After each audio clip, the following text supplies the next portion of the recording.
నెల్లూరు జిల్లా కాంగ్రెస్ పార్టీ ఆధ్వర్యంలో నగరంలోని వీఆర్సీ సెంటర్ వద్ద ఢిల్లీలో విద్యార్థులకు అండగా శాంతియుతంగా నిరసన తెలియజేస్తున్న లోక్సభ ప్రతిపక్ష నాయకుడు రాహుల్ గాంధీ ఎంపీ ప్రియాంక గాంధీని అరెస్టు చేసి వారిపై కేసులు పెట్టడాన్ని నిరసిస్తూ డాహబ్ బీఆర్ అంబేద్కర్ విగ్రహం వద్ద నిరసన తెలియజేసిన కిరణ్ కుమార్ రెడ్డి మీడియాతో మాట్లాడుతూ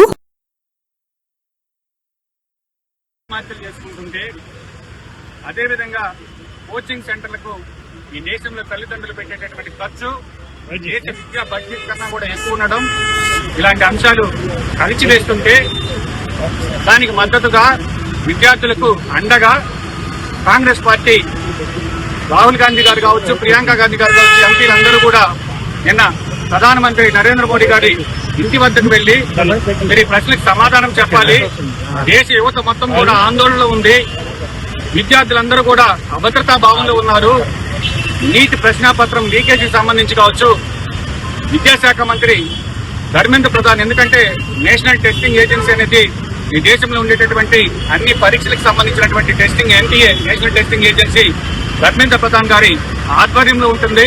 కాబట్టి దీనికి నైతిక బాధ్యత వహిస్తూ ఇంతమంది విద్యార్థుల మరణానికి కారణమైనటువంటి ఆ విద్యాశాఖ మంత్రి రాజీనామా చేయాలని డిమాండ్ చేస్తుంటే దానికి సమాధానం దాటవేస్తూ పార్లమెంట్ లో సమాధానం చెప్పలేక, పార్లమెంట్ లో సమాధానం చెప్పనప్పుడు మీ ఇంటి దగ్గరకు వస్తాం, మీరు ఇంటి దగ్గర చెప్పమని ప్రజాస్వామ్యబద్ధంగా శాంతియుత మార్గంలో నిరసన తెలియజేస్తుంటే రాహుల్ గాంధీ గారిని, అదేవిధంగా కాంగ్రెస్ పార్టీ ఎంపీని ప్రియాంక గాంధీ గారిని ఘోరంగా అవమానించి అరెస్ట్ చేయడం, కేసులు పెట్టడం అనేది సబబు కాదు. దీనికి ఏదైతే ఈ కార్యక్రమాలన్నిటికీ నిరసనగా ఈరోజు నెల్లూరు జిల్లా కాంగ్రెస్ పార్టీ ఆధ్వర్యంలో సీనియర్ నాయకులు అందరూ కలిసి కూడా ఈరోజు ఈ కార్యక్రమాన్ని చేపట్టడం జరిగింది. భవిష్యత్తులో ప్రజాస్వామ్యం ఈరోజు ఈ దేశంలో ఏ విధంగా ఉందనే దానికి ఇదొక ఉదాహరణ.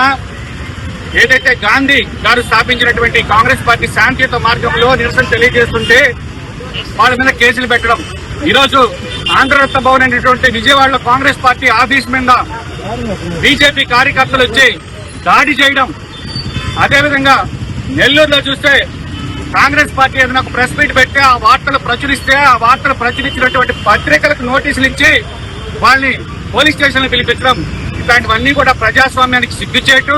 కాబట్టి కాంగ్రెస్ పార్టీ చాలా స్పష్టంగా డిమాండ్ చేస్తున్నాం, విద్యాశాఖ మంత్రి ధర్మేంద్ర ప్రధాన్ గారు రాజీనామా చేసే వరకు ఈ యొక్క పోరాటం దేశవ్యాప్తంగా కొనసాగిస్తాం. నీటి పరీక్షలో ఎవరైతే ఆత్మహత్యలు చేసుకున్నటువంటి కుటుంబాలకి ఈరోజు కాంగ్రెస్ పార్టీ అండగా ఉంటుంది.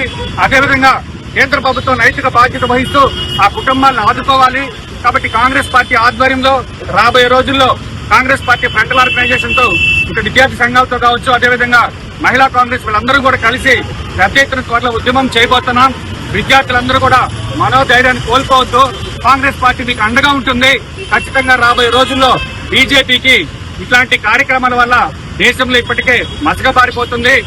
అయోధ్యకు సంబంధించి ఏదైతే అయోధ్య రాముడిని అడ్డం పెట్టిన అధికారంలోకి వచ్చి ఈరోజు అయోధ్య రామ మందిరంలో ఉండేటటువంటి నిధులన్నీ కూడా ఆ యొక్క పెద్ద స్కామ్ గా మారితే దానికి సమాధానం చెప్పుకోలేక పార్లమెంట్ లో కాంగ్రెస్ పార్టీ వాళ్ళు అడిగే దానికి ఈరోజు బహుశా దేశ చరిత్రలో దేవుడి దగ్గర స్కాములు చేసినటువంటి ప్రభుత్వం ఏదైనా ఒకటి ఉందంటే అది ఒక బీజేపీ మాత్రమే.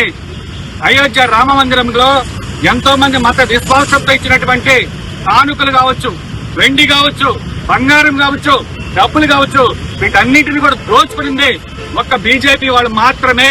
కాబట్టి స్పష్టంగా ఈ రోజు పార్లమెంట్ లో అయోధ్య మీద సమాధానం లేదు, నీటి ప్రశ్నలు లీకేజ్ మీద సమాధానం చెప్పలేకపోతున్నారు. కాబట్టి ఏదైనా అడిగితే ఈ విధంగా పార్టీ ఆఫీసులకు వచ్చి దాడులు చేస్తున్నారు. దీనిని నెల్లూరు జిల్లా కాంగ్రెస్ పార్టీ పక్షాన్ని స్పష్టంగా ఖండిస్తున్నాం. రాబోయే రోజుల్లో ప్రజల్లోకి తిరిగి ఎక్కువగా తీసుకెళ్తాం. బీజేపీకి ఇదే చివరి ప్రభుత్వం.